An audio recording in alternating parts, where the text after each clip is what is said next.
कि मुसलमानों को गाली दो,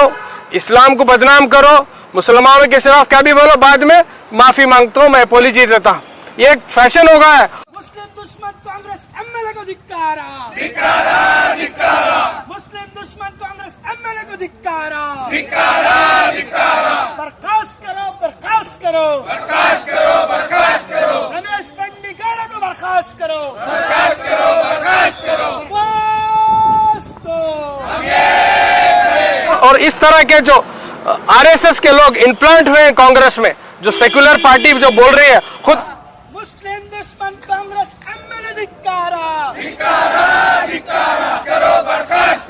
मुसलमान विरोधी स्टेटमेंट और एंटी कॉन्स्टिट्यूशन स्टेटमेंट के खिलाफ प्रोटेस्ट करती है और ये मांग करती है कांग्रेस गवर्नमेंट से और पार्टी से, इस तरह के जो एमएलए आप लोगों ने जो अंदर चड्डी आरएसएस की है और बाहर आप कांग्रेस का पट्टा डाल के जो रखे हैं, ऐसे एमएलए को, ऐसे कांग्रेस के लीडरों को आप पहचानिए, ऐसे एमएलए के ऊपर आप एफआईआर भी करना है। तो मजे नेपाल में या कहाँ की कुल्लू मनाली में शायद उनके वीडियोज आते हैं, मुसलमानों को गाली देते हैं, सबके बारे में इस्लाम के ऊपर उंगली उठाते हैं, फिर बाद में क्या लो रिजॉर्ट्स में जाकर क्या लो वीडियो डालकर मजाक उड़ा रहे हैं कानून का। गुलबर्गे के मुसलमानों का मजाक उड़ा रहे हैं, यहाँ की देश के कानून का मजाक उड़ा रहे हैं, तुम क्या करते कर लो, मैं मजे से हूँ बोलकर। शर्म आना चाहिए लॉ एनफोर्समेंट एजेंसीज को। गुलबर्गा आने के बाद आप उनको अरेस्ट करेंगे, क्या आपके पास इतने रिसोर्सेस नहीं है कि आप उनको वहाँ पर जाकर अरेस्ट किया जा सकते? आज social democratic party of India Gulbarga SDPI की जानिब से आज रमेश बंडीगौड़ा के खिलाफ जो श्रीरंगपट्टनम के एमएलए हैं और उन्होंने जिस तरह का बात किया है, जिस तरह के मुसलमानों के खिलाफ उन्होंने जो अल्फाज इस्तेमाल किए हैं कि मुसलमानों को ज़मीन अगर अलॉट की जाए तो ऑफिशियल्स को थ्रेटन करते हैं कि हम तुम्हें गली में सूली पर चढ़ाएंगे, या हम पहली बात इसको कंडेम करते हैं और हम मुतालबा करते हैं कि सभा से कि इनको वहां से बर्खास्त किया जाए, एमएलए होने के नाते उनको बर्खास्त किया जाए। आज जो माहौल हम देख रहे हैं कि कांग्रेस की सरकार जो हमें 92% वोट लेकर के अपनी बात हमारे सामने इलेक्शन से पहले ये की थी कि हम मुल्क के अंदर अमन व अमान को, रियासत के अंदर अमन व अमान को कायम करेंगे, लोगों को सिक्योरिटी देंगे और पीसफुल मेंटेन करेंगे, और स्पेशली मुस्लिम कम्युनिटी को जो है हम पूरी तरह से अपलिफ्टमेंट और उनकी गुड गवर्नेंस की तरफ हम फोकस करेंगे। आज एमएलए बंडीगौड़ा, रमेश बंडीगौड़ा ने जिस तरह से अपना अल्फाज का इस्तेमाल किया है, वो कहते हैं अभी सॉरी भी मांगते हैं और जस्टिफिकेशन भी देते हैं कि मैंने ऐसा नहीं कहा, ऐसा कहा, ये करेक्ट कहा, और इसको पॉलिटिसाइज ना किया जाए। एक जिम्मेदार एमएलए जो होता है एक जिम्मेदार होता है, और अगर जिम्मेदार ही गैर जिम्मेदाराना जुमलों का इस्तेमाल करता है और अवाम को या ऑफिशियल्स को थ्रेटन करता है, धमकी देता है और उन्हें खौफ में डालता है, तो इससे बात ये मालूम होती है इसके पीछे उनकी जहानत, किस तरह की संगी जहानत के तौर पर उन्होंने काम कर रहे हैं। तो हमारा मुतालिबा है कि उनको जो है ना लोग एमएलए से उनको बर्खास्त किया जाए, और वो माफी जिस तरह से मांगे हैं वो माफी नहीं है बल्कि वो जस्टिफिकेशन है। अगर माफी ही मांगना था तो वो ऑफिशियल्स के सामने और अवाम के सामने प्योरली जस्टिफिकेशन के बगैर माफी मांगना चाहिए, ये हमारा मुतालिबा है। Social democratic party of India पूरे कर्नाटका स्टेट में रिसेंटली कांग्रेस एमएलए श्रीरंगपट्टनम के रमेश बंडीगौड़ा ने जिस तरह का अनकॉन्स्टिट्यूशनल स्टेटमेंट, डेरोगेटरी स्टेटमेंट दिया है, उसके खिलाफ social democratic party of India protest कर रही है और ये डिमांड कर रही है कि कांग्रेस की गवर्नमेंट जब से कर्नाटका में आई है, गारंटी स्कीम्स तो बहुत दी हैं लोगों ने, अब नया गारंटी कांग्रेस के जो एमएलए हैं उन्होंने दी है कि अगर कोई मुसलमान का रहता, अगर एग्रीकल्चरिस्ट फार्मर है, अगर कोई एप्लीकेशन देता है तो अगर मुस्लिम को अगर लैंड अलॉट हुई अगर गवर्नमेंट की, तो ऐसे ऑफिशियल्स को चौराहे पे लेकर मैं हैंग करता हूं बोलकर एक गारंटी स्कीम कांग्रेस के एमएलए ने मंडिया के श्रीरंगपट्टनम में जारी की है। Social democratic party of India ऐसे डेरोगेटरी स्टेटमेंट, मुसलमान विरोधी स्टेटमेंट और एंटी कॉन्स्टिट्यूशन स्टेटमेंट के खिलाफ प्रोटेस्ट करती है और ये मांग करती है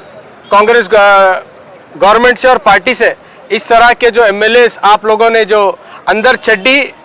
आरएसएस की है और बाहर आप कांग्रेस का पट्टा डाल के जो रखे हैं, ऐसे एमएलएस को, ऐसे कांग्रेस के लीडरों को आप पहचानिए। रिसेंटली खुद राहुल गांधी जी ने अपने इंटरनल मीटिंग्स में कहा है हमारे पास बहुत सारे ऐसे बीजेपी आइडियोलॉजी और आरएसएस के आइडियोलॉजी के लोग हमारे पास भर्ती हुए हैं, ऐसे लोगों को हमें चुनकर बाहर निकालने के बाद ही कांग्रेस हमारी मजबूत होती है बोलकर खुद राहुल गांधी ने एक्सेप्ट किया है कि उनके पास ऐसे चड्डीधारी लोग हैं बोलकर। ये स्टेटमेंट रमेश बंडीगौड़ा ने देकर ये साबित किया है कि वो किस आइडियोलॉजी के हैं। तो अब इसमें दूसरा बात ही नहीं है, इनको फर्स्ट इमीडिएटली कांग्रेस पार्टी से भी इनको रिजाइन कराना चाहिए और यूटी खादर से हम डिमांड करते हैं कि इस तरह का जो एमएलए है अनकॉन्स्टिट्यूशनल जो स्टेटमेंट देता है कि मुसलमानों को अगर लैंड अलॉट हुए तो ऐसे ऑफिशियल्स को मैं हैंग करूंगा, तो ऐसे एमएलए को आप रेजिग्नेशन देना चाहिए, बर्खास्त कराना चाहिए। और मंडी एसपी से हम डिमांड करते हैं कि आप सो मोटे केस लेकर जिस ऑफिशियल्स के ऊपर ये जानलेवा धमकी दिए ऐसे एमएलए के ऊपर आप एफआईआर भी करना है और एक नमूना बनाना है। अब एक चलन हो गया है कि मुसलमानों को गाली दो, इस्लाम को बदनाम करो, मुसलमानों के खिलाफ क्या भी बोलो, बाद में माफी मांगता हूँ, मैं अपॉलॉजी देता हूँ, ये एक फैशन हो गया है। और खामोश सब जने क्या बोलते हैं, अरे माफी मांगे नहीं छोड़ो बोलकर। कल उन्होंने माफी मांगी एसडी पे ही पूरे स्टेट भर में जब प्रोटेस्ट करना शुरू करे तो कल वो आकर माफी मांगे हैं। और माफी भी किस तरह से मांग रहे, नहीं वो हमारी आड़ी भाषा है उसमें मैं बोले आऊंगा। अरे तुम्हारी आड़ी भाषा में मुसलमानों को गाली देना तुम्हारी आड़ी भाषा है, ये क्या तुम्हारी लैंग्वेज है, लोकल लैंग्वेज? तो हम कंडेम करते हैं। और इस तरह के जो आरएसएस के लोग इम्प्लांट हुए हैं कांग्रेस में, जो सेक्युलर पार्टी जो बोल रही है, खुद राहुल गांधी बोल रहे हैं कि इस तरह के लोगों को साफ करना चाहिए पॉलिटिक्स हमारी पार्टी से। तो हम डिमांड करते हैं कांग्रेस से भी और कांग्रेस गवर्नमेंट से भी कि इस तरह के एमएलए को बर्खास्त करें। अगर नहीं करेंगे, खाली ये सॉरी बोलकर ये हम खामोश रहेंगे बोल के बोले तो हम नहीं छोड़ेंगे। आने वाले दिनों में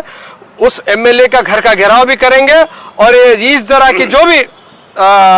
स्टेटमेंट देते हैं उनके खिलाफ हम सख्त कार्रवाई करेंगे। ये provocative statement, cheap and derogatory जिस तरीके से आते हैं तो उसके खिलाफ कोई लॉ बनना चाहिए कि नहीं, कि कुछ ऐसे? ऑलरेडी लॉ है, देखो कानून में हर तरह के ये तो लॉ है, क्राइम के ऊपर लॉ है, बनना चाहिए ना? नहीं, स्पेशली इस तरीके की जो बातें बनाना तो चाहिए, लेकिन और वो कानून तो बनाने के लिए अभी बहुत लंबा है, फैशन बन गया है। सही है, स्पेशली जो मुस्लिम के खिलाफ एक फैशन बन गया है, तो इस फैशन के खिलाफ कोई नया अमेंडमेंट या कोई ऐसा आना चाहिए। उसकी भी हम डिमांड करते हैं, इस तरह के जो कानून जो आए दिन मुसलमानों को लेकर, इस्लाम को लेकर, प्रॉफिट मोहम्मद सल्लल्लाहु अलैहि वसल्लम को लेकर जिस तरह से डेरोगेटरी स्टेटमेंट होते हैं, या सिर्फ मुस्लिम ही नहीं, कोई भी रिलीजियस हेड के खिलाफ या कोई भी रिलीजियस के खिलाफ इस तरह का अगर स्टेटमेंट पर्टिकुलर उसके ऊपर आईपीसी उसके ऊपर धाराएं होना चाहिए। लेकिन उसके अलावा भी बहुत सारे ऐसे कानूनी हमारे पास प्रोविजंस है, लेकिन गवर्नमेंट पुलिस डिपार्टमेंट नहीं लेती है, तब तक नहीं लेती जब तक उनको गवर्नमेंट की तरफ से गो हेड नहीं जाता। तो इस मामले में हम डिमांड करते हैं मंडी एसपी से कि 100 मोटे केस लेकर उनके ऊपर एफआईआर दर्ज किया जाए। हाल ही में मणिकरण राठौर ने भी मुसलमानों को काटने की बात की थी, मगर अभी तक भी उनके ऊपर जो है ना एफआईआर हो चुका है, मगर उन्हें अभी तक भी जो है ना पुलिस ने अरेस्ट नहीं किया। हाँ, उन्होंने मजे नेपाल में या कहाँ की कुल्लू मनाली में शायद उनके वीडियोज आते हैं, मुसलमानों को गाली देते हैं, सबके बारे में इस्लाम के ऊपर उंगली उठाते हैं, फिर बाद में क्या लो रिजॉर्ट्स में जाकर क्या लो वीडियो डालकर मजाक उड़ा रहे हैं कानून का। गुलबर्गे के मुसलमानों का मजाक उड़ा रहे हैं, यहाँ की देश के कानून का मजाक उड़ा रहे हैं, तुम क्या करते कर लो, मैं मजे से हूँ बोलकर। शर्म आना चाहिए लॉ एनफोर्समेंट एजेंसीज को। गुलबर्गा आने के बाद आप उनको अरेस्ट करेंगे कि आपके पास इतने रिसोर्सेस नहीं है कि आप उनको वहाँ पर जाकर अरेस्ट किया जा सकते। रिसेंटली प्रोटेस्ट भी हुआ, लेकिन यहाँ के जो इंचार्ज मिनिस्टर के ऊपर गाली नहीं है। अगर वही खरगे के ऊपर अगर कोई गाली देते, अगर सोनिया गांधी जी के ऊपर अगर गाली देते तो आज वो अरेस्ट होते थे,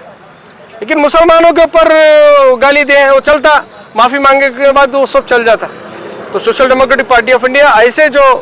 डेरोगेटरी स्टेटमेंट है उनको कंडेम करती है। वीडियो के लिए सब्सक्राइब करें।